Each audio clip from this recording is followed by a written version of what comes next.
Hey, folks, welcome back to a bonus episode of Reaction Bite Radio with your host, Kevin Postlewaite, and your co host. Julie Price. And if you're enjoying our videos, please gently hit that subscribe button, like, comment, share, tell all your friends about us. We are bringing spotlight to angling in and around West Virginia. And in that vein, we are here with our good friend Ed Powell for a Bassmaster Opens recap from the Kissimmee chain of lakes in Florida. Ed, how are you? Going great. Great. How are you guys today? Good. We were watching the score tracker and the results while you were down there. Cool. The last few tournaments that I've fished with Bass Track or Text Track, I've made it a point to put my weights in there as accurately as possible and try to keep up with that. And it serves a couple purposes. One, you get the adrenaline going when you catch a fish, and it forces me, especially, I think you've mentioned before, Kevin, I'm a little high strung. I get that adrenaline going, and sometimes I just get going too fast. So when I catch a fish, it forces me to calm down, put it in Text Track, catch my breath, and keep my train of thought going. But also, my wife, my friends, my family, I guess mostly just my wife and maybe you guys. A lot of people following, I'm telling you. You'd be Cool. surprised. I always like when I get back and I'm having a good derby, especially if I get off to a good start. There's so many guys who don't put anything in Text Track or Fast Track.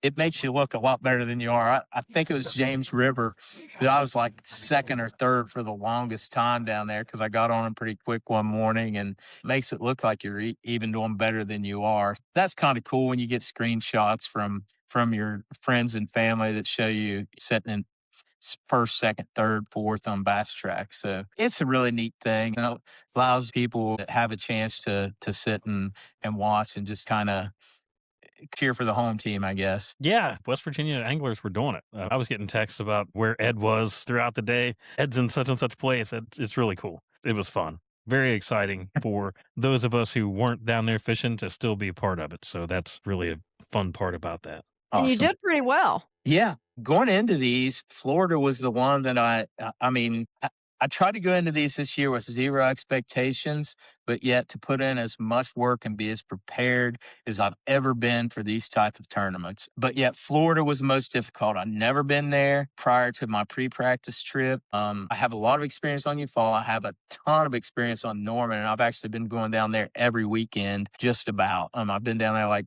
5 times since Thanksgiving. I plan on making the trip to Buffalo all summer to try to get up there and pre-practice and find as much stuff and gather as much information as I can. But yet I'm also going into this. I've always put a lot of pressure on myself to do well. And this year I've kind of settled in. I've fished, I think, 6 opens now. I think Bassmaster has me down as like maybe even 17 actual bass events, which include regionals, state tournaments, state teams, all those kind of things. I'm up to 17. So if the newness, the excitement I don't want to say it's worn off because I still love it. But it's just different. The longer you do something, the more comfortable you become, and you don't put as much pressure on the results, and you can really just go enjoy the experience. That was something that I'm really focusing on this go round and fishing the whole division just to see where I shake out. I think it helped. Made a lot of really good decisions. You guys know fishing tournaments, so many decisions every day, all day. Which bait to flip where to go. Just so many decisions. And it sounds crazy, but when your mind is in shape for that kind of stuff and you're fishing and you're relaxed, you make the right decisions more often. So that was, again, the approach that I'm taking for these. So I went in with no expectations other than to just go catch as many fish, big fish, as just go have fun and enjoy the experience. So that made it a lot better. And with no expectations, this one even being the least expectations to go down, had a really good practice. I wasn't on 20 pounds a day. I knew that. But with the cold front coming, the cold front actually helped me because I knew the offshore hydrilla was going to be the deal, but this was a no live scope tournament. I enjoy fishing with live scope. I feel like I'm pretty good, especially for an old guy with live scope, and there's no live scope. And for me to go try to figure out the offshore hydrilla bite without live scope. I tried it for like a day of pre-practice and realized that I was probably wasting my time trying to figure that out, knowing I wasn't going to have live Wait, scope. it's not allowed? Right. So this year, this first year they've ever done that. Two every other tournament. One is so Kissimmee, no forward facing sonar. Eufaula, it's allowed. Lake Norman, no forward facing sonar. Lake Erie, it's allowed. So we're running right with the elites, which honestly, there are a lot of elite level guys, former elites, guys trying to get back on the elites, and a lot of young kids who are a lot better. But these tournaments, and I'm not trying to brag or anything, but these tournaments are the real deal. Yeah, it's a murderer's row for Uh, sure. Every tournament, they are There wild. are, I would love to see the statistics on this, but just my estimation, somewhere between 40 and 70, 40 is probably way too low. Probably between 40 and 70% of the anglers that were in this tournament do not have another job. Their only job is to fish, whether they're just out of high school, just out of college, and they have sponsors, parents, family members. Some of them have jobs, maybe working in the industry. It's not a 40-hour a week thing. It's more of a, hey, when you can make it in and sell some batteries for us, do it, but we're paying you to go fish. Those are the guys that are fishing these tournaments now. It's not like it was even 10 to 15 years ago. This game has changed so much that it is, like you said, it's a murderer's row during these opens, because you got, I believe it's 183 guys in this tournament, and I'm going to say at a minimum 100 of them just fish, and that makes it tough for a guy who doesn't just fish. But that's the fun of it. That's what makes it so much fun for me. Yeah, it's definitely a place where you can find out where you stand real quick in the pecking order of bass fishing, professional bass fishing, especially because the people that are there, they're hungry too. I mean, this is not a place where they're going just for fun. I mean, they're hungry. They're all wanting it bad. They're all like you. They want to make it to the next level. They're not there just fishing because it's a fun thing to do for that day. They're there to win. And you had a great tournament. What you finished 20 what? 27th. 27. 27. Go back again, had a great practice. I want to back up just a little bit farther with the weather and stuff. Instead of going straight to Kissimmee, we talked the last time I was on about my son Logan. He actually left for Ranger School the first day of practice on Kissimmee. So we kind of took a slight detour, ran by Eufaula, which is where my next open is at. Visited Logan his last 3 days before, he goes off grid for a few months. So my wife traveled with me. We got a chance to go visit him, but also got a chance to stop and do a little more research, a little more pre-practice on Eufaula. And it was literally some of the best 8 hours of fishing in my life. Logan had figured out kind of what they do in the winter and what they've been doing down there. So he kind of clued me in on not exact spots, but basically, I can't keep a secret. He told me, he says, Dad, find a steep bank, pick up a half ounce, 3/8 ounce, big, bulky jig, and flip around any wood that you can find on a steep channel swing bank. And he said, they're eating it. And I'm like, okay, if there's anyone out there, I don't know when you're going to air this. It's February 3rd. If you're headed to Eufaula, half ounce jig, lay downs, channel swing banks. I promise you. I ended up fishing 5 hours the first day we got there. Drove all night, got there around 9:30, started fishing. He got off work around 1:30. So we kind of packed up. So I fished from, we'll say 9 to 1:30 on the first day, a 6-1, a 6, a 4, and a couple of 2.5s. All right. Nice. That's a pretty good 5 hours, right? Yeah. Day two, day, day two in classic Ed Powell fashion, I go out first stop, drop my trolling motor, fish a little bit, pick my trolling motor up, try to start my big motor, and my battery management system on my lithium starting battery crapped Oh, itself. Just nothing. And so I'm out there. It takes me a half hour to get the boat started. Finally, I run back. I spent the rest of the day, to make a long story short, making sure that I don't ever have that problem again. Uh, Ended up going to some great people down there. I can't remember the exact name, but it's a sonar installation. They basically rig boats just north of the state park in Alabama. I got their card. I should have had that ready. It's like Sonar Pros of North Florida at Eufaula because their business was in Florida. They moved Yep. up to Eufaula and great bunch of guys. They helped me out. They listened, discuss different options. They were awesome. Got me set up to make sure I actually stole a battery off of Logan's boat and got the parts there to parallel. So I have two starting batteries that I can use either with the flip of a switch. But I go back out. Logan only has a couple hours to fish Saturday. So he stays with us down there in Eufaula. He's about 45 minutes away. So we go back out Saturday morning just for 2 hours. Actually, the time change got us. We came in an hour early before we had to, but that's all right too. We were out there 2 hours, and in 2 hours, I caught another 511. This 5 pounds, 11 ounces, a 5 3/4, another 4.2, and we ended up with seven keepers. The rest of them, I think one was a three, and then some twos and a halves.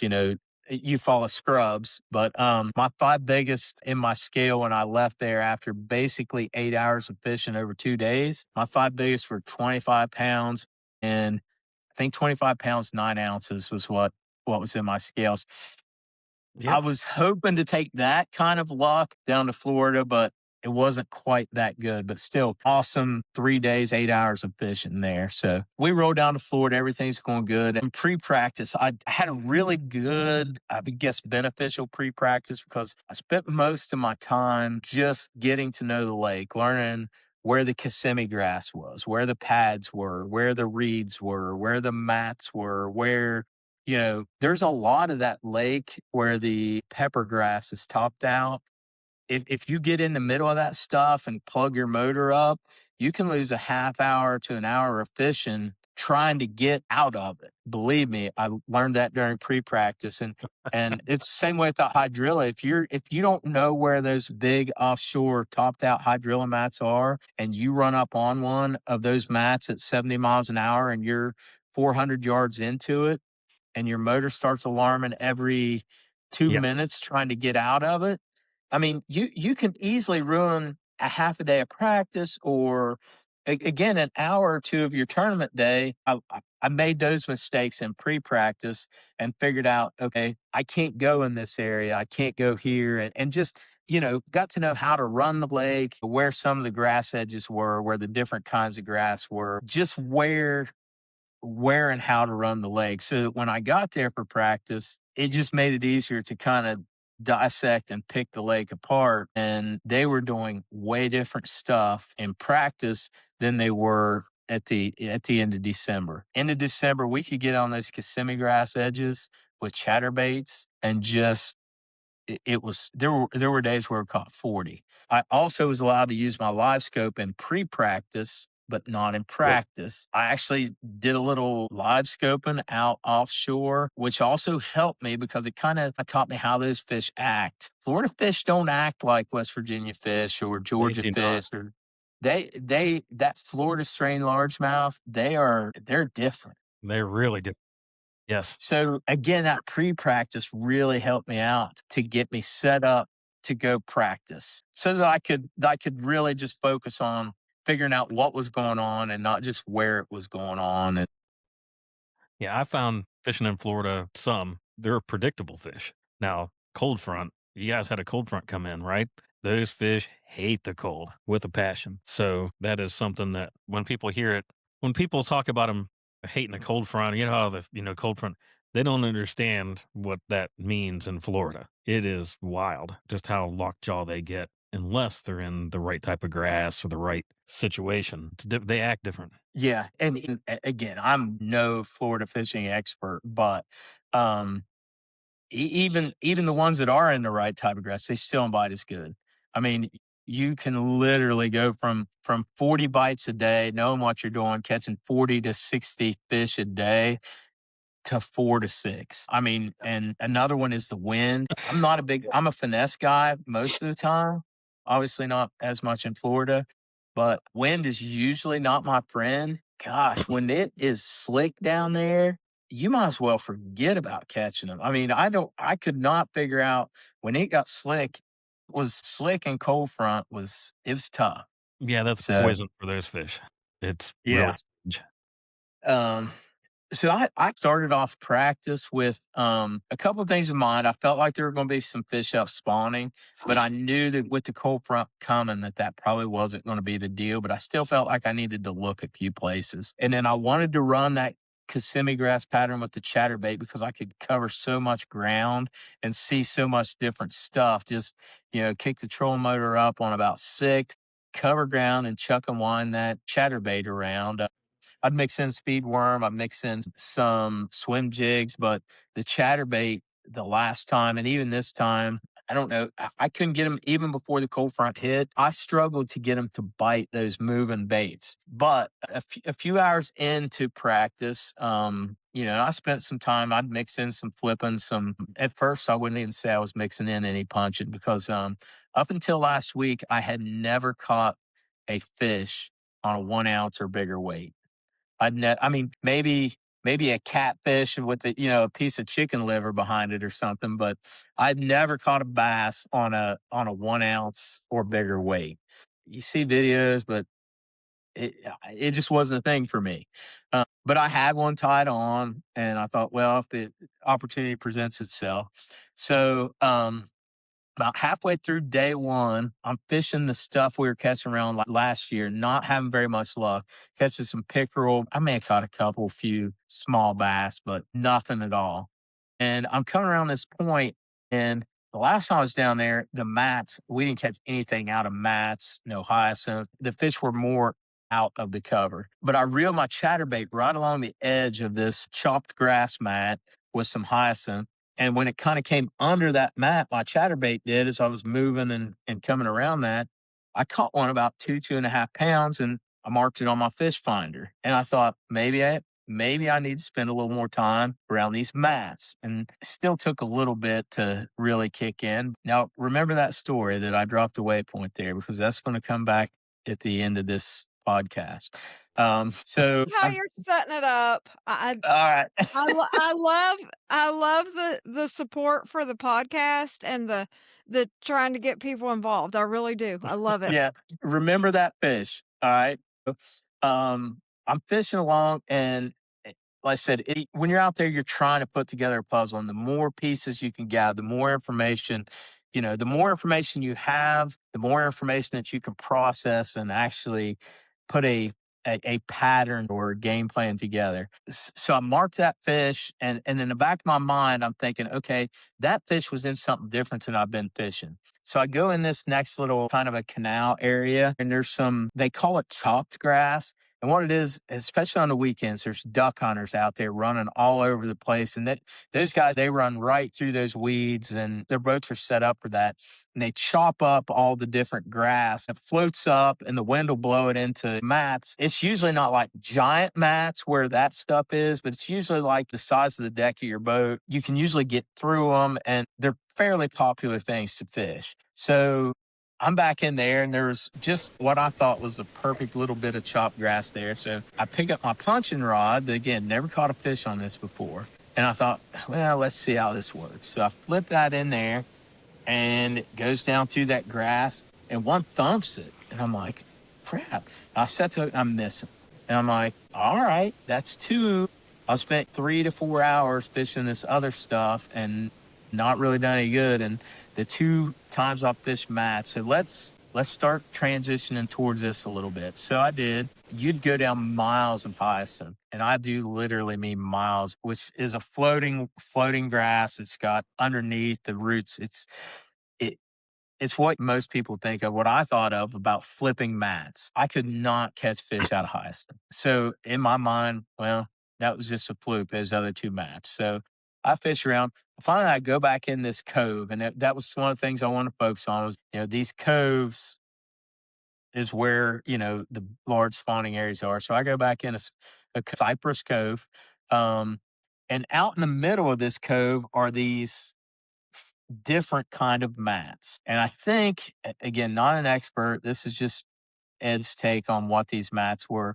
They remind me just like of the hay that grows out in a field here, a pasture that doesn't get pastured. It's almost like a broom sagey, just grass. And I think it's where that stuff actually grows up from the bottom in really shallow water. And then as it dies, it decays and floats up.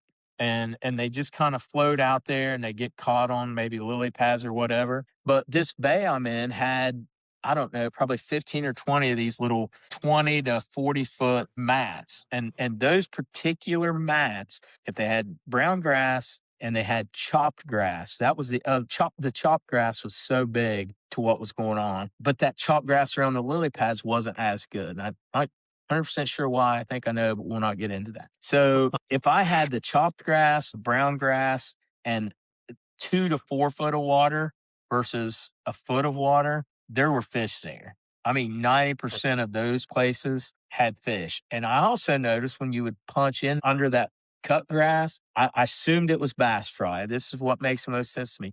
You would see tiny fry bust out from under those mats. And when you saw that, it was 100%. If you would pitch in 3 foot round grass, top grass, and fry bust, just go ahead, just jerk. I mean, they were there. And I really think that last warm spell, wave of fish moved up and spawned.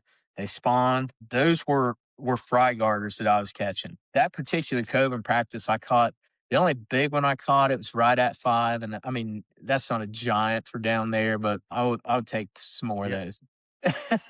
But the fish in there, they were 2.5s, 3s, and I knew with the cold front coming, studying history, 15 pounds a day, I knew that was gonna be 15 Yep. pounds a day is gonna put you up where you need to be, and then if you've got that 3-pound average and you catch an 8 or a couple 7s or a couple 6s, with that cold front, it puts you right where you need to be. That was the best that I had. So, um, figured that out. I did find some small males on beds. I had about 6 of them marked, but well, again, I'll get back to that. But I did find a few small males on beds, but not enough to even really they were an emergency plan, I'll put it that way. I kind of figured that out at the end of the first day of practice. Second day of practice is when the cold front kind of hit. And it got tough, but I could still, if I could find those mats, and in my mind, if those are fry garters, those are the fish that are probably going to be the least affected, or at least one of the least affected fish by the cold front. So I thought, this is what I'm going to look for. And I ran all over the areas of the lake that I knew I could run to and get in and out of without, getting my boat stuck. I marked probably, I don't know, 10 to 12 different mats that I found that met my requirements. That was the rest of the first day and most of the second day of practice. I was just looking for that. Second day got crazy windy. I think there were 30-mile-an-hour gusts, and it was starting to get cold. You couldn't even go out on the main lake. You had to kind of tuck back into some of the areas back. And while doing that, late on day 2, I ran into an area where I didn't understand why I was catching there, but just this little area where, as I'm fishing, looking for what I'm looking for, I caught a couple, and they were, pound and a half, 2.5 pounders. I think I only caught 2, but they were pretty close together, and I was fishing through it fast. So I marked them and thought, this is an area. It's not exactly what I'm looking for, but there's fish here. Day 3 of practice is when I really went looking for something different in case that didn't work. I actually went into some areas that I live scoped in pre-practice, just put on a jig head minnow, just like I would live scoping, a 5-inch Sakamata shad, and just blind, basically live scoped without live scope. Just shook that minnow, and I actually did a little bit of good. The one area that I had caught a 6.5 in pre-practice, I went back there. First cast, I missed one. Third cast, I lost one. It was about 3.5. And I'm like, this is where I'm starting, because if I can get in this area and it's not crazy crowded, I'm going to come out here and try shaking a minnow that first hour and see what happens. So I finished up practice. I did that the very last hour of practice is when I went and tried that, and it worked. So I finished up practice with the minnow shaking deal that could possibly be real good. The mats that I felt really confident I could catch 12 to 15. I mean, I felt like 12 to 15 wouldn't take a lot of luck. Basically, if nothing goes crazy bad, I can catch 12 to 15 punching and flipping those mats. And I've got 5 fish on beds that are about 2 pounds each. So if I need one here and there, I might be able to go get those. And again, I didn't know. I knew areas where they were spawning. I felt like that was an option if I needed it. So I'm still figuring things out, but I've got options. And then when you start the tournament with 3 different options that you have confidence in, to me, that's a good practice. Again, did I think I could go catch 25 pounds a day? No. I knew 20 would take some luck, but you get to throwing heavy weights into that slop. Dude, there's tens that live there. You get 110 and a 3 pound average on the other four, and you've got 22. Yeah. And that's not crazy. It's not crazy to catch eights, nines, and tens, and then you're sitting with 20 pounds. So I was excited. So yeah, it's great practice. Good off day. Tournament starts. I get my number. I'm 167, I think. Don't care. I like Yep. that, especially day one. It gives me an extra hour and a half of warm weather on day one to figure out what I'm doing on day two, right? Yeah. And it kind of worked because I started out. And for the people that don't know, in those large tournaments like that, whenever you have a high boat number on the first day, they flip them the second day, right? I mean, you start out in reverse order on the second day. Yes, exactly. I think it's 167 day one, 17 day two. Yeah. Um, And and also, because the field is so large, you get a lot of extra time on that first day and very little extra time at all on the second day. But yeah, I was actually makes a big last deal with cold front.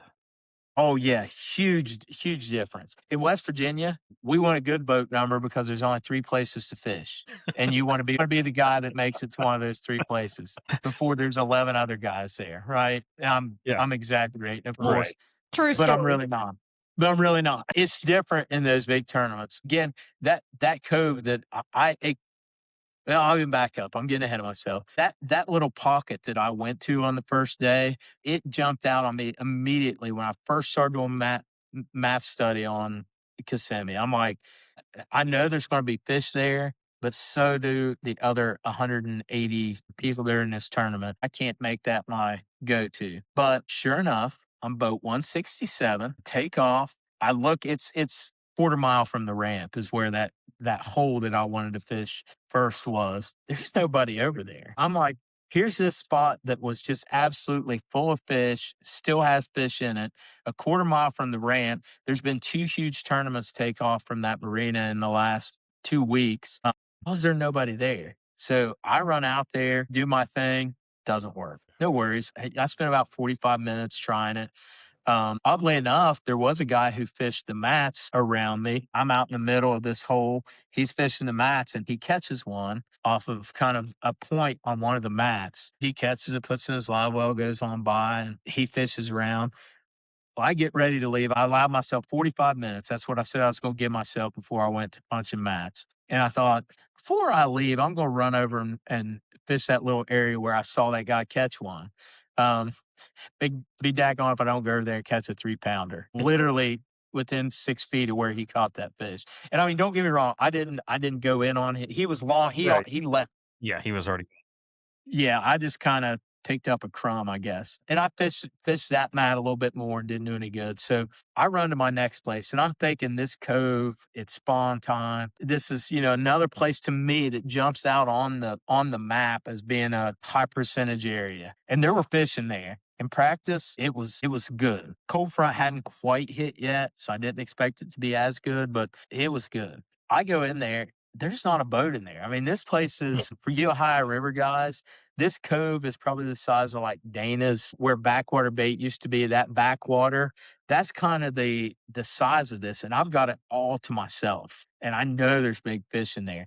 And not only do you have like the shoreline of Dana's, but there are like 12 little floating islands in there, which is actually what I want to fish. But I also know there's fish on the shore too.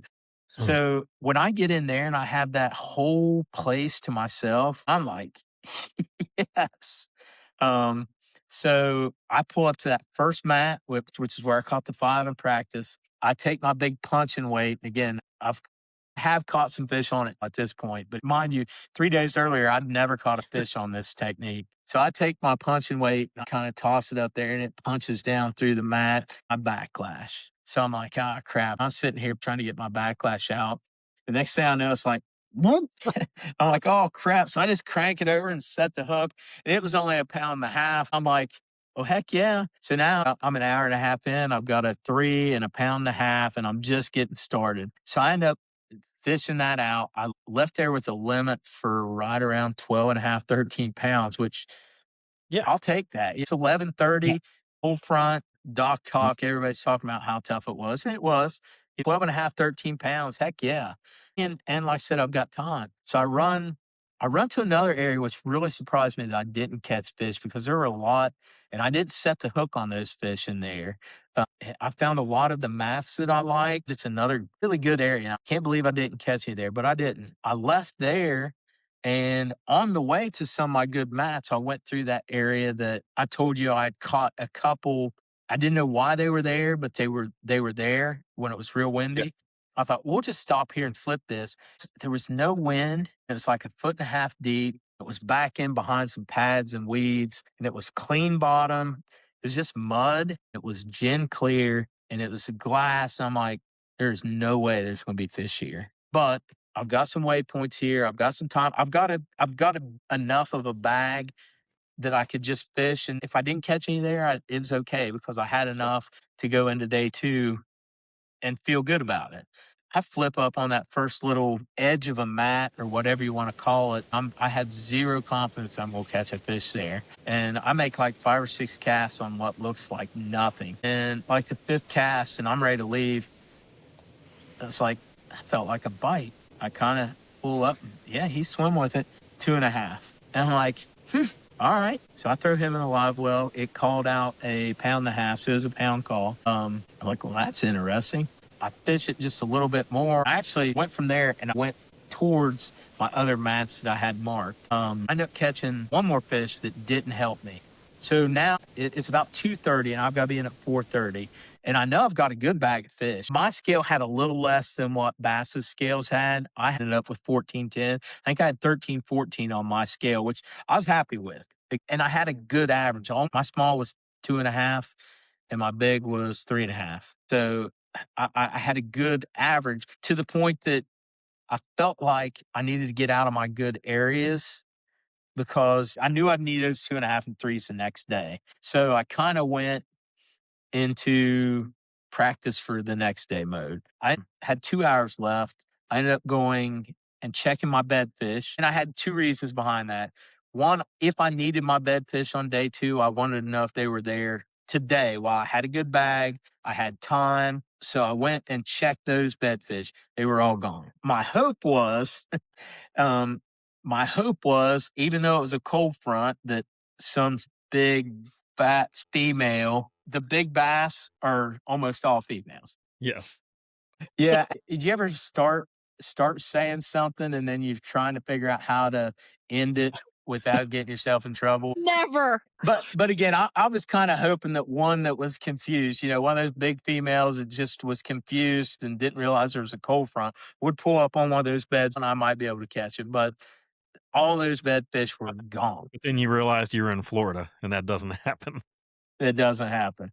You got to be really living right for that to happen. I wasn't. Yeah. But what I did was now when I had my short day, if I needed fish, I wouldn't be wasting time to go check on Right. those fish.